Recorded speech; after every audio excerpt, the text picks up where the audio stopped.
para pecinta desa. Alhamdulillah kita sekarang sudah bisa bertemu dan berwawancara langsung dengan mitra kerja pemerintah desa, karena sesuai dengan peraturan perundang-undangan yang mengenai tentang desa bahwa di sini ada muspika. Kalau zaman dulu muspika yaitu ada dari pihak TNI, pihak kepolisian dan dari Satpol PP. Cuman sekarang berubah nama dalam artian jadi mitra kerja pemerintah desa. Dalam hal ini ada Babinsa, Babinmas, dan Bina Desa. Alhamdulillah pada kesempatan ini bisa dihadiri oleh 3 pilar. Alhamdulillah, selamat datang Pak Babinsa Desa Batu Lawang. Terima kasih atas waktunya. Selamat datang Pak Babinmas. Selamat datang Pak Bina Desa. Jadi pada kesempatan ini bagi para pecinta desa, marilah kita coba bincang-bincang atau ngobrol santai aja, ngobrol santai Pak, ngobrol santai tentang bagaimana tugas-tugas dan fungsi dari mitra kerja kami dalam ini tentang menyikapi kondisi sosial masyarakat di Desa Batu Lawang ketika surat perintah atau sprint dari bapak-bapak semua ditugaskan di Desa Batu Lawang. Barangkali dari Pak Babinsa dulu. Baik, terima kasih pada Bapak Kasih Pemerintahan waktu pada kami. Kami akan memperkenalkan diri. Nama kami adalah San Mayor Yas Supriyatna dari Frami 1325. Perkenalan dibuka. Untuk kondisi sosial yang ada di Desa Batu Lawang, sementara kami sudah menginjak kurang lebih 3 tahun sebagai Babinsa Desa Batu Lawang. Kondisi sosial di Desa Batu Lawang, alhamdulillah masyarakat masih respon, masih respect di bidang sosial kita. Masih bisa diarahkan tentang apa-apa yang saya sampaikan pada warga. Untuk tentang keamanan, di bidang keamanannya alhamdulillah sementara di Desa Batu Lawang masih kondusif, tidak ada hal-hal yang bisa diinginkan, tapi masih banyak juga karena kami di Desa Batu Lawang masih pertama dengan desa Karya Bukti yang ke sebelah selatannya dengan Purwodadi. Jadi masih banyak jalan-jalan tikus yang tapi alhamdulillah semenjak kami ditugaskan dari komandan kami di Desa Batu Lawang, alhamdulillah keadaan di Desa Lawang aman dan terkendali. Ya, terima kasih Pak. Berarti kondisi sosial masyarakat Lawang begitu terbuka, ternyata dengan kehadiran bapak-bapak semua ketika ditugaskan di desa kami. Maka selanjutnya Pak Babinmas, bagaimana menyikapi dengan keadaan kondisi sosial di sama pertanyaannya ketika ditugaskan di desa kami, mungkin ada hal-hal yang belum pernah terjadi ketika ditugaskan di tempat lain. Maka silakan Pak. Baik, terima kasih Pak Kasih Pemerintahan. Mungkin saya akan mencoba menjelaskan mungkin sedikit tentang sosial masyarakat khususnya di Desa Batu Lawang ini. Saya di sini di Batu Lawang ini sudah dari tahun 2013, ada sekitar 6 tahun setengah saya berdinas di sini, dan saya melihat kondisi sosial masyarakat di Desa Batu Lawang ini saya kira masih adanya kekeluargaan atau adanya kegotong royongan yang sangat bagus. Hal-hal atau misalkan kegiatan-kegiatan yang sifatnya memerlukan kehadiran masyarakat dikerjakan secara bersama-sama. Saya lihat di sini sikap gotong royongnya masih sangat terpelihara, masih sangat baik Pak. Seperti itu. Nah, kemudian di sini juga saya lihat masih adanya sikap saling menghargai antara sesama tetangga atau sesama lingkungan.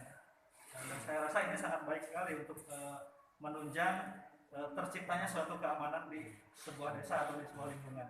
Mungkin itu Pak, dari sosial masyarakat. Ya. Jadi intinya di Batu Lawang di desa kami ini masih menjunjung tinggi Pak nilai gotong royong, adat istiadat dan budaya bertoleransi atas sama warga. Baiklah, barangkali dari Bina Desa dalam hal ini yang ditugaskan dari Satpol PP sebagai penegak disiplin Perda. Pak, silakan. Bapak. Terima kasih, Bapak Kasih. Saya Slamet Wiyana, tugas sebagai Bina Desa Satpol PP di Batu Lawang. Mulai dinas ke Batu Lawang 2016 sesuai dengan tupoksi saya, tugas pokok dan fungsi saya sebagai penegak perda. Alhamdulillah Desa Batu Lawang semakin kesini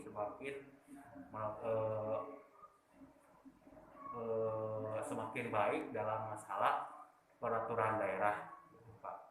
Semakin berangsur-angsur semakin baik. Aturan-aturan yang diterapkan sama daerah Kota Banjar itu semakin dilakukan. Gitu. Terima kasih. Ya, terima kasih Bapak-Bapak. Terus gini Pak, kita ngobrol aja sharing Pak, ngobrol sharing terkait menyikapi kondisi negara saat ini Pak. Pertama, kita ketahui sekarang negara dalam kondisi diserang sebuah wabah. Kalau kata orang Batu Lawang mah corona saja Pak. Kalau lebih nasionalnya COVID-19. Nah di sini kan jelas terkait kondisi sosial akan terpengaruh Pak. Kondisi ekonomi jelas sudah terpengaruh. Karena tadi dengan keadaan seperti ini, masalah-masalah tadi baik dari beberapa sektor pendidikan, ekonomi, transportasi dan lain-lainnya sampai tindakan kejahatan-kejahatan pun akan semakin meningkat dengan kondisi seperti ini. Dikarenakan tadi ketika berbicara isi perut pasti orang-orang akan bagaimana cara survive mempertahankan hidupnya. Saya mohon tanggapan dari bapak-bapak sebagai mitra kerja dari pemerintah Desa Batu Lawang menyikapi kondisi ini. Trik-trik atau tips-tips yang diberikan kepada masyarakat mensosialisasikan itu dengan pasti dengan berbagai cara yang berbeda dengan cara seperti apa Pak? Silakan kita sharing aja Pak. Dari Pak Yayat, Pak Ade, Pak Bobinsa, Pak Dimas, silakan kita ngobrol aja Pak. Nah, Pak. Mungkin gini Pak, ya, ini dari saya yang menyikapi terjadinya pandemi, pandemi COVID-19 ini yang sudah merambah ke negara kita Indonesia ya Pak ya. Tentu ini harus disikapi dengan hal yang sangat serius Pak, karena ini berdampak terhadap semua bidang, baik ekonomi, sosial, bahkan keamanan. Yang paling ini adalah dampak terhadap kesehatan Pak. Ya. Itu akan mengganggu apabila bidang-bidang tersebut terganggu, otomatis mungkin terhadap keamanan, situasi keamanan pun terganggu. Karena tadi apa yang disampaikan oleh Pak Kasih, kalau semua itu terganggu, maka kehidupan ekonomi masyarakat tidak akan berjalan. Ya. Kalau masalah isi perut kan semua orang bisa melakukan apa saja. Ya, betul. Termasuk Betul sekali Pak. Betul sekali. Terus gini Pak, tips apa Pak yang Bapak berikan kepada masyarakat, baik sosialisasinya seperti apa, biar masyarakat itu kan kadang ada sedikit ketidaktahuan atau kurang informasi yang terkait permasalahan. Mungkin kalau kami selaku aparat negara ya meneruskan apa yang menjadi kebijakan daripada pemerintah, seperti himbauan-himbauan untuk mencegah bagaimana supaya virus COVID-19 ini tidak menyebar. Ya dengan protokol kesehatan itu ya Pak. Dengan menjalankan protokol kesehatan, di antaranya pertama yaitu menggunakan masker, kemudian sesering mungkin mencuci tangan, menggunakan sabun dengan air yang mengalir, kemudian hindari tempat-tempat kerumunan atau keramaian, kemudian berperilaku hidup bersih dan sehat. Kemudian juga untuk memperkuat imun tubuh kita, mengkonsumsi makan-makan yang bergizi. Dengan cara apa aja Pak? Dengan imun, karena kadang kami masyarakat desa ya Pak, imun itu apa ya seperti itu. Jadi ada berarti kan di sini bagaimana caranya kita dalam artian untuk menjaga atau mempererat imunitas dalam tubuh kita dengan cara-cara apa? Misalnya mendaftar dari berbagai desa supaya kita sampai dibilang apa tuh imun itulah kekebalan tubuh kita, yaitu dengan cara minimal kita harus sering berolahraga. Satu utama olahraga. Dari pimpinan kami juga menyampaikan satu olahraga yang dilanjutkan dengan minimal menjemur kurang lebih 15 menit supaya badan kita itu hangat di bawah hangat. Jadi konsumsi lah minimal vitamin, vitamin C yang buat badan kita nanti tidak sehat.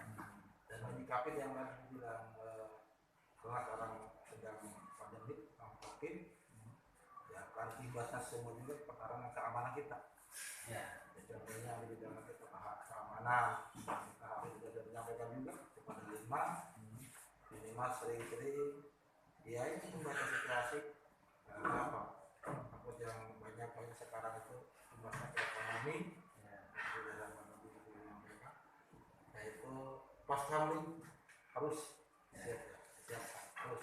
Jadi pada dasarnya dengan keadaan pandemi sekarang Pak itu tidak, justru kita harus lebih waspada ya Pak. Ya. Waspada terkait tentang keamanan ketertiban dengan menyikapi pemeriksaan. Terus Pak mungkin kita ngobrol-ngobrol lagi Pak, yang terakhir biasanya gini Pak, di masyarakat itu lebih berprinsip atau berpikiran ketika ada kejadian-kejadian yang sifatnya kontraproduktif Pak atau tidak terpuji Pak, seperti itu wah laporkan wae gitu Pak bahasanya. Nah dalam hal ini kebetulan bapak-bapak yang hadir di sini adalah sebagai yang diberikan surat perintah tugas dari pimpinan masing-masing untuk turut serta menjaga ketertiban keamanan masyarakat ketika di daerah-daerah kami Pak, misalnya ada kejadian-kejadian hal yang dalam tanda kutip itu tindak kejahatan Pak, bagaimana Pak menyikapinya Pak? Untuk menyikapi tentang masalah sekecil apapun permasalahan yang ada di desa Matulawang, mungkin 3 mitra kami harus sama-sama kita menyelesaikan permasalahan. Tapi saya sudah menyampaikan dan menghimbau pada RT, RW, dan Linmas, apabila ada kejadian seperti apapun, sudah tidak tahan menangani dulu. Apabila dia tidak bisa menangani, di situ kan ada Linmas. Dia Pak Kardus atau Pak Kardus akan menyampaikan kepada mitra. Kita lah yang 3 orang terjun ke lapangan, kita selesaikan. Sudah selesai permasalahan itu, kita laporkan. Bapak atau Bapak desa, bahwa permasalahan apapun ada di wilayah kami, apabila sudah selesai, sampaikan. Demikian. Jadi kita sepakat semua yang hadir di sini bahwa asas gotong royong musyawarah tetap adalah ciri khas desa. Jadi segala suatu hal yang sifatnya tadi, baik itu hal yang terjadi di pergeseran di masyarakat, bisa diselesaikan dengan secara musyawarah. Baiklah kawan-kawan pecinta desa, sudah bisa kita dengar bincang-bincang kami dengan mitra kerja kami. Perlu kita ketahui mereka adalah pejuang-pejuang negara, pejuang-pejuang bangsa, tidak hanya di medan perang saja, tapi bagaimana caranya melindungi, memberikan keamanan ketertiban untuk masyarakat desa. Bapak terima kasih atas waktunya Pak. Mohon maaf atas waktunya. Terima kasih. Oke para pecinta desa, kita mari Pak, kita mengacungkan tangan kita kan. Kita berdiri Pak, berdiri bersama. 1, 2, 3 merdeka.